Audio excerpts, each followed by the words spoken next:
ఉన్నారు? నేనైతే చాలా చాలా బాగున్నాను.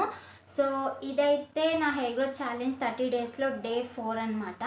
సో ఈరోజైతే ఏం రెమెడీస్ ఏం నేను యూజ్ చేయడం లేదు. జస్ట్ నేను కొన్ని మిస్టేక్స్ నుంచి అవి చేయకూడదు అని నేర్చుకున్న మెథడ్స్ని మీకు చెప్పాలి అని వచ్చాను. సో లర్నింగ్ ఫ్రమ్ మిస్టేక్స్ అని అంటారు కదా, నేను కూడా ఒక బిగినర్నే. నాకు ఎటువంటి మిస్టేక్స్ చేస్తే హెయిర్ ఫాల్ అవుతుందో కూడా నాకు తెలియని స్టేజ్ నుంచి ఇప్పుడు ఇవి చేయకూడదు అని తెలుసుకునే స్టేజ్కి నేను వచ్చాను. సో అవేంటి అనేది కూడా నేను యూట్యూబ్లోనే కొన్ని వీడియోస్ చూసి రీసెర్చ్ చేసి ఓకే ఇవి చేయకూడదు ఇవి చేయాలి అని తెలుసుకొని నేను వాటిని మీకు చెప్పాలి అనుకుంటున్నాను. అండ్ నేను కూడా మీకు పెట్టే వీడియో డే బై డే పెడుతుంటాను కదా, బట్ నేను మాత్రం ఒక 1 వీక్ నుంచి రొటీన్ కంటిన్యూ చేస్తున్నాను కాబట్టి నాకు రిజల్ట్స్ తెలిసింది. సో అందుకే నేను ఇప్పుడు నేను చేసిన మిస్టేక్స్ మీరు చేయకూడదు అని చెప్పి యాజ్ ఏ బిగినర్గా నేను మీకు షేర్ చేద్దామని వచ్చాను. సో ఇందులో ఒక 5 స్టెప్స్ అయితే నేను అర్థం చేసుకున్నాను, ఏం చేయాలి ఏం చేయకూడదు అన్నది. ఆ 5 స్టెప్స్ని మీతో షేర్ చేసుకుంటాను జెన్యూన్గా.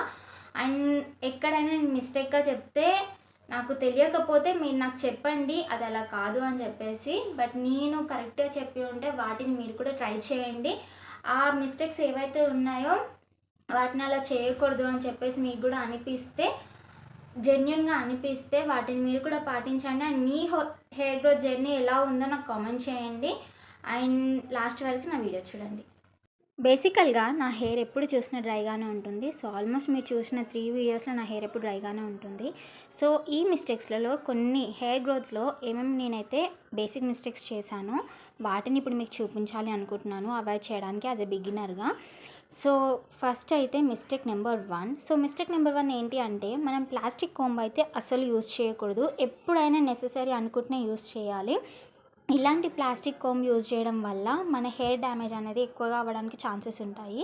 So instead of using plastic comb ఇలా ఏదైనా వుడెన్ కోమ్ పర్చేస్ చేసుకుంటే బెటర్. అండ్ ఇలా వుడెన్ కోమ్ మనం యూజ్ చేయడం వల్ల హెయిర్ ఫాల్ అనేది తగ్గుతుంది. ఎందుకంటే ఇది వైట్ టూత్ ఉంటుంది కాబట్టి మనకి మన చిక్కులు కానీ ఏవైనా ఈజీగా పోవడానికి హెల్ప్ అవుతుంది. అండ్ మనకి హెయిర్ ఫాల్ అనేది ఒక 70 to 80% తగ్గడానికి అయితే చాలా బాగా హెల్ప్ అవుతుంది. అండ్ బ్లడ్ సర్క్యులేషన్ కూడా చాలా బాగా జరుగుతుంది.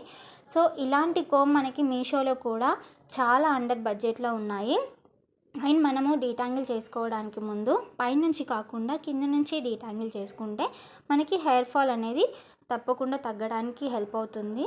సో మీకు ఇది హెల్ప్ఫుల్ అయ్యింది అని అనుకుంటున్నాను. And coming to mistake number 2.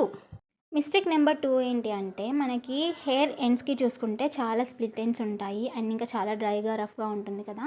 So ఇలాంటి హెయిర్ని ఉండడం వల్ల మనకి హెయిర్ డ్యామేజ్ కానీ బ్రేకేజ్ కానీ చాలా ఎక్కువగా అవుతుంది.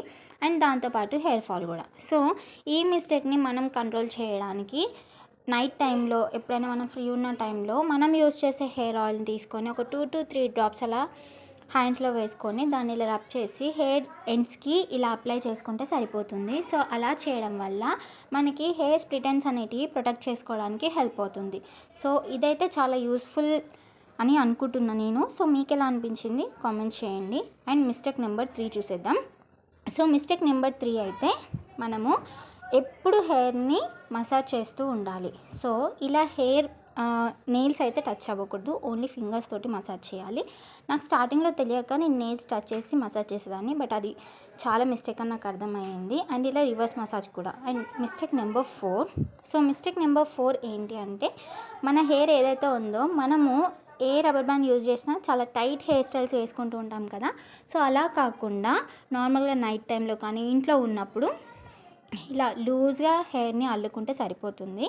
ఇలా మనము ఒక సాటిన్ రబ్బర్ యూజ్ చేయాలి. సో ఇది కూడా మెయిన్ టిప్. సో ఇది కూడా యూస్ఫుల్గానే అనుకుంటున్నాను. And next mistake number 5. Mistake number 5 అనేది చాలా చాలా ఇంపార్టెంట్. ఏంటిదంటే, మనం పిల్లోస్ ఉంటాయి కదా, దానిపైన మనం కాటన్ పిల్లో వేసుకుంటే అది మన హెయిర్కి అంత మంచిది కాదు. సో ఇలా ఏదైనా సాటిన్ పిల్లో కవర్ తీసుకొని పిల్లోకి వేసుకొని పడుకుంటే మన హెయిర్ ఫాల్ అనేది ఒక 100% తగ్గడానికి హెల్ప్ అవుతుంది. అండ్ అడిషనల్గా ఫింగర్ టిప్స్తో కాకుండా ఇలాంటి ఒక మసాజర్ మనం పర్చేస్ చేసుకుంటే మనకి ఈజీగా మసాజ్ చేసుకోవడానికి హెల్ప్ అవుతుంది. అండ్ మీకైతే యూస్ఫుల్ అని అనుకుంటున్నాను. సో ఫ్రెండ్స్, అందరూ ఇప్పుడైతే నా వీడియో చూసారు కదా. అంటే నేను ఏమేమి మిస్టేక్స్ని లర్న్ చేశాను అంటే, లర్నింగ్ ఫ్రమ్ మిస్టేక్స్ అని అంటారు కదా.